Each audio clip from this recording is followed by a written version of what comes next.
Well, our military analyst and pilot, Sean Bell, is here with me now in the studio. And Sean, we were just talking a little bit more about the challenges of night flying and how it can really create optical illusions. It's really, really confusing. Just tell us a little bit more from your experience what it's like and what you rely on to keep you safe when you're doing this at night.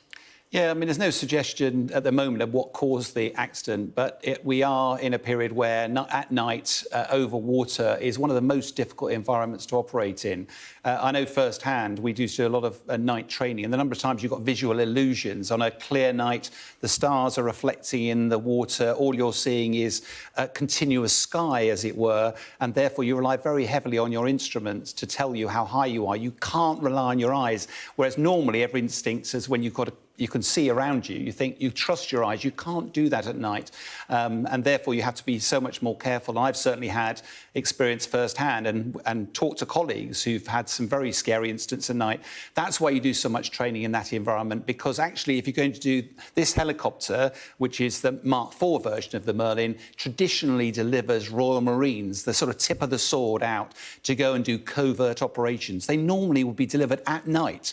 Often as not, you want to deliver those Marines in the early hours of the morning when your enemy is asleep or it is least able to respond, and therefore the whole crew has to be on the top of their game, and therefore you have to be able to operate. And that's why they spend so much time in simulators, making sure that both the crew here, making sure they're ready for it, but also if there were folks in the back, the Royal Marines in the back, they'd have been potentially heavily laden with kit and equipment.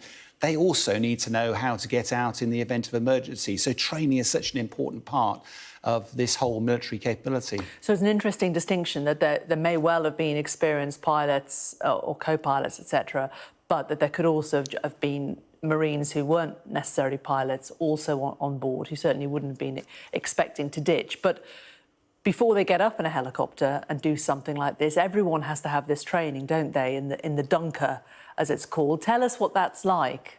Yeah, it's not just the crew, it's anybody. Now, these aircraft and helicopters are often used to ferry people backwards and forwards from the carrier.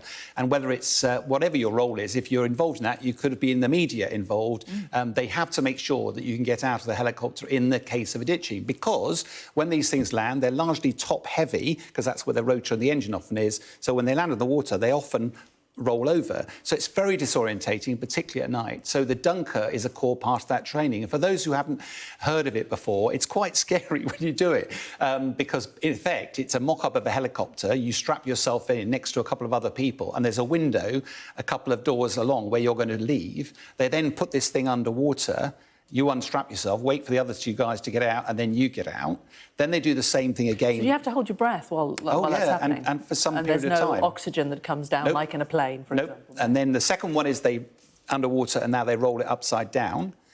Now you've still got to find yourself out and get out through that window. And the third time they do it, down, roll it upside down, and then turn all the lights out, so it's pitch black as well. Now, they have a lot of safety divers around the dunker, just in case people get... Now, you know what's going to happen. It's a controlled environment, and it's still incredibly scary. Now, everybody will have done that drill. The very fact that the Marines, if they are in that involved in any way, could well be in a lot more kit and equipment as well. But the training is such a key part. We don't know if there are other people involved, but there's undoubtedly... They have said this aircraft is ditched. When a helicopter ditch, there's always that risk. It's quite a dynamic environment in order to get out safely. All of your kits, you'll be in dry suits, wetsuits, have a life jacket, we'll have some sort of warning light and some sort of way of locator beacon on it. There's a lot of very expensive, high-quality kit that you're wrapped up in, but it still requires the human element when you ditch to get out of that situation. Because, of course, if there's three of you sitting in a row, it just takes the person at the front of that row to panic, and it jeopardises the two people behind them, doesn't it? It does, and that's why you do the training. I have to say it was less about that. When I did my most recent one, it was more the size of some of the individuals. If you're slightly more robust,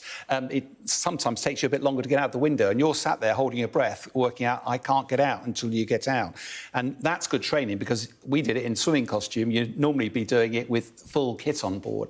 So I think the key message here is it's really, really impressive, high-quality training that's done to make sure that everybody, not just the crews, but also those involved, are as well prepared as possible.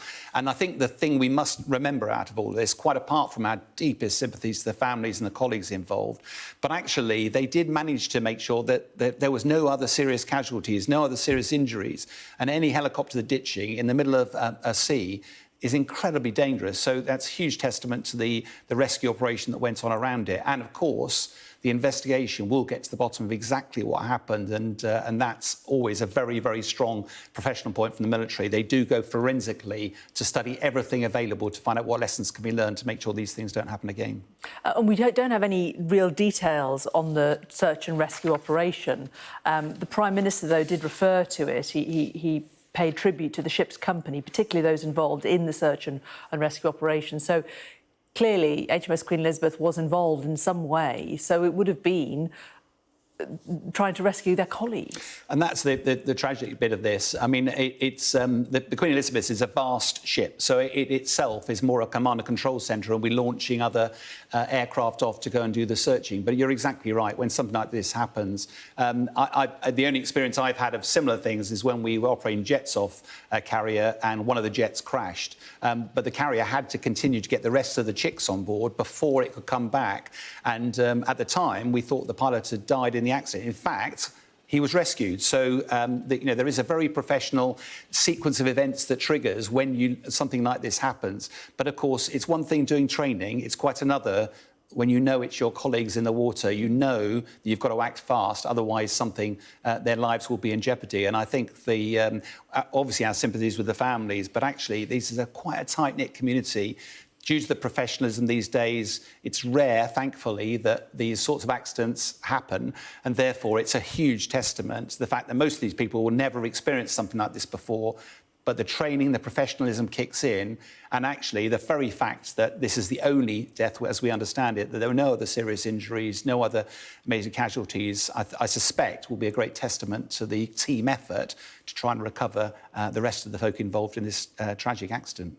What happens to the craft itself when this happens? What happens to the helicopter? Will that be simply allowed to sink, or it may already have sunk, or will there be a recovery operation there? Because clearly that will give them some answers to questions they will have in the investigation. Yeah, traditionally, although you'd expect them to sink, actually, generally, they find a bit of buoyancy and stability. And actually, although they are pretty substantial, there are cranes on board, and they literally just go out, lift this thing out of the water and plonk it back on. It's really important to get that back on board for the accident data recorder.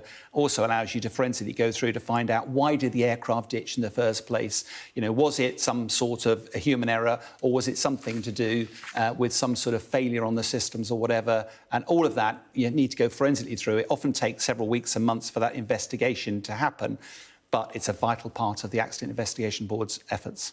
OK, Sean, thanks so much for taking us through all of that and giving us some of your experiences. Thanks a lot.